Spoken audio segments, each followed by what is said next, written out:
বুধবার সন্ধ্যায় হঠাৎই চাঞ্চল্য ছড়ায় বোলপুর কলেজের স্ট্রং রুম চত্বরে। শেষ দফার ভোট মিটতেই প্রায় সন্ধে 7টা নাগাদ আচমকা বেজে ওঠে ফায়ার অ্যালার্ম, আর মুহূর্তের মধ্যেই ছড়ায় আতঙ্ক।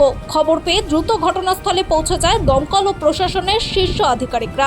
উপস্থিত ছিলেন বোলপুর মহকুমা পুলিশ আধিকারিক রিকি আগরওয়াল, মহকুমা শাসক অনিমেষ কান্তি মান্না এবং থানার আইসি সুদীপ্ত মুখার্জি।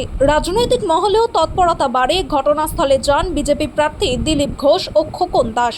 তবে কিছুক্ষণের মধ্যেই প্রশাসনের তরফে জানানো হয় কোনো আগুন লাগেনি। বজ্রপাতের জেরে ফায়ার অ্যালার্মের সেন্সর সক্রিয় হয়ে যাওয়াতেই এই বিভ্রান্তি তৈরি হয়।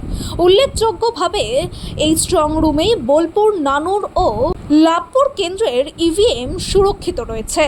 প্রশাসন স্পষ্ট জানিয়েছে সবকিছু সম্পূর্ণ নিরাপদ। ভোটের ফল ঘোষণার আগে এই ঘটনায় স্বাভাবিকভাবে কৌতূহল ও চাপা উদ্বেগ তৈরি হলেও শেষ পর্যন্ত স্বস্তির নিঃশ্বাস ফেলেছে প্রশাসন ও রাজনৈতিক মহল।